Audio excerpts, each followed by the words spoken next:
Bismillahirrahmanirrahim. Assalamualaikum warahmatullahi wabarakatuh.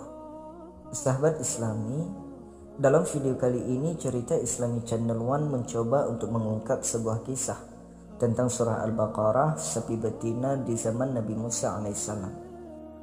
Namun sebelum kita lanjut ke videonya, silakan tekan like terlebih dahulu, subscribe bagi yang baru bergabung, dan aktifkan tombol loncengnya, dan komen sebanyak-banyaknya agar kami lebih semangat lagi dalam mengupload kisah Islami yang bermanfaat untuk kita semua.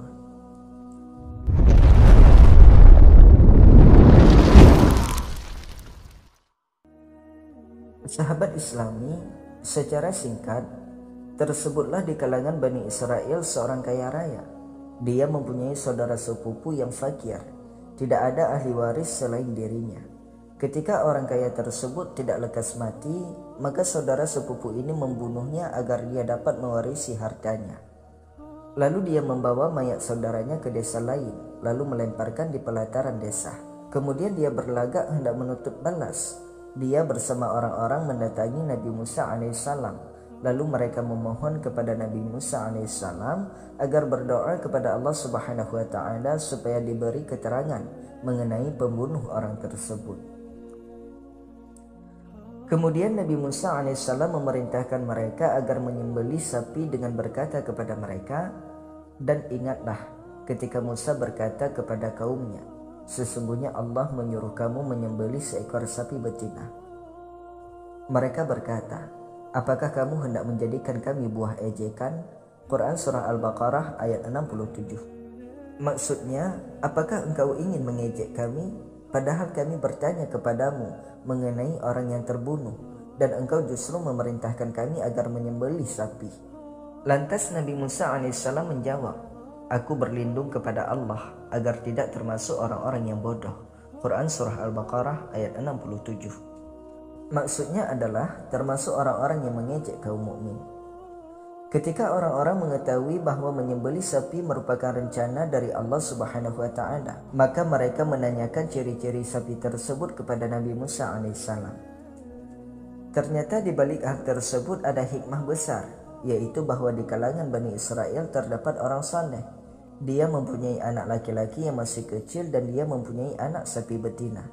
Dia membawa anak sapi tersebut ke dalam hutan dan berkata, "Ya Allah, saya menitipkan anak sapi ini kepadamu untuk anakku kelak jika dia dewasa."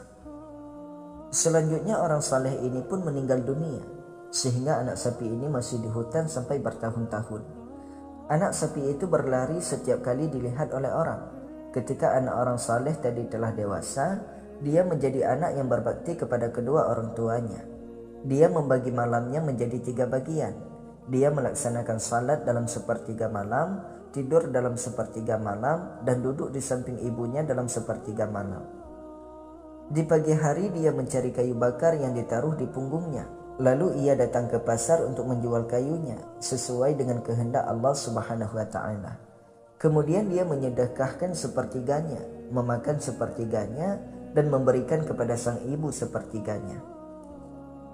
Pada suatu hari sang ibu berkata kepadanya, "Sesungguhnya ayahmu telah mewariskan anak sapi betina untukmu yang dia titipkan kepada Allah Subhanahu wa taala di hutan ini. Maka berangkatlah, berdoalah kepada Rabb Nabi Ibrahim alaihissalam, Nabi Ismail alaihissalam, dan Nabi Isa alaihissalam agar mengembalikan anak sapi tersebut kepadamu. Ciri-cirinya, jika engkau melihatnya, kamu membayangkan seakan-akan sinar matahari memancar dari kulitnya. Dia diberi nama Al-Muzahabah karena keindahan dan kejernihannya." Kemudian anak tersebut pun memasuki hutan.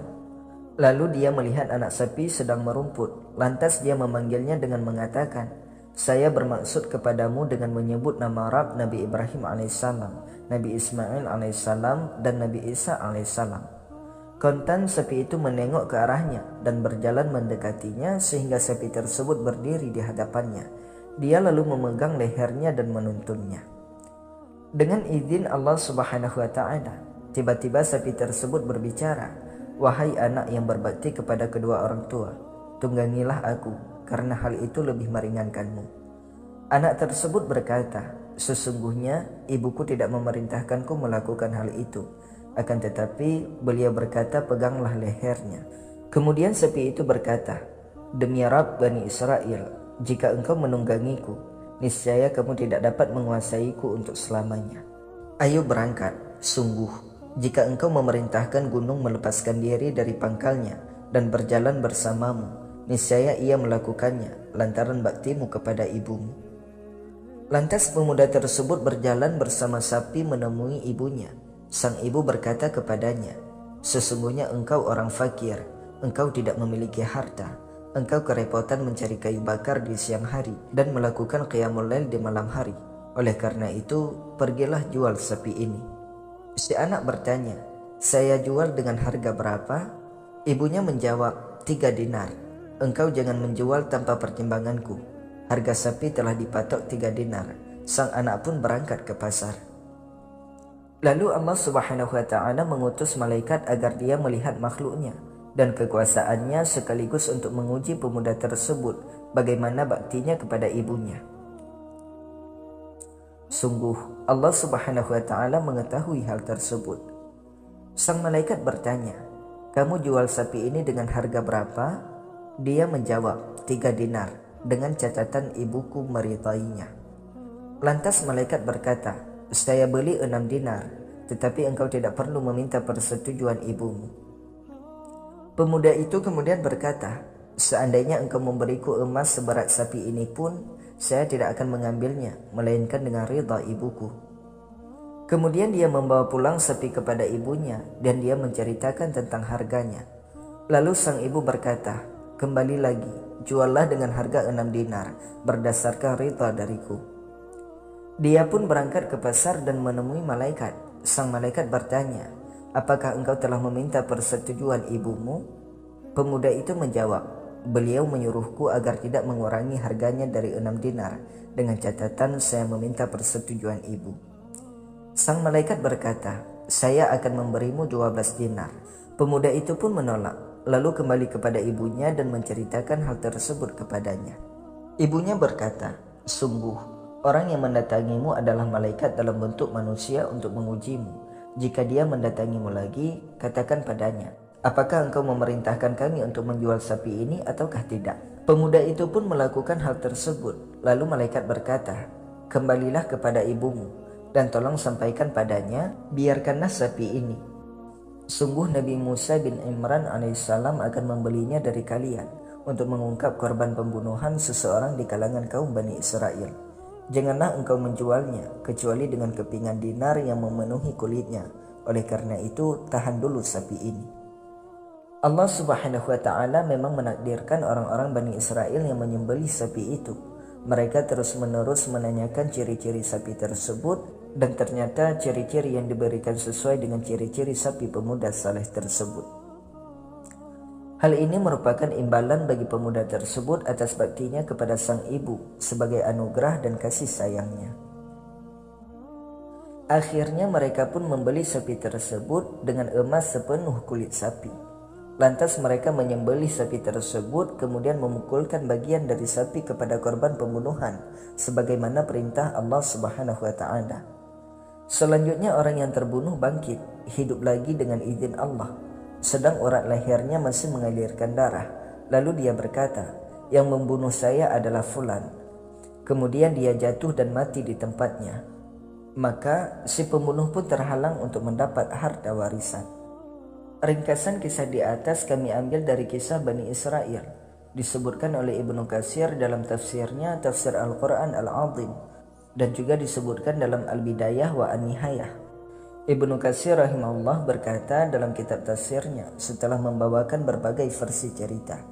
Yang tepat, berbagai kisah ini diambil dari kitab Bani Israel. Ini adalah di antara berita yang masih boleh kita nukil.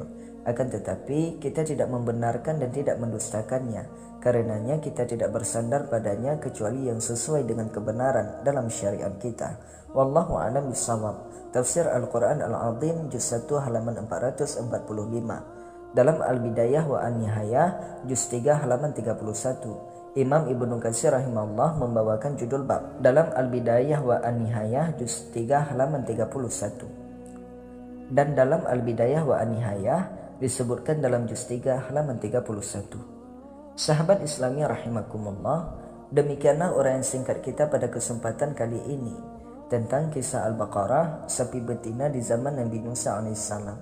Mudah-mudahan kisah ini dapat menjadi tambahan wawasan bagi kita semua. Di mana ada kekurangan kami mengucapkan mohon maaf, dan jika ada perbedaan pendapat silahkan tulis di kolom komentar. Kami akhiri dengan mengucapkan wassalamualaikum warahmatullahi wabarakatuh. Terima kasih dan sampai jumpa.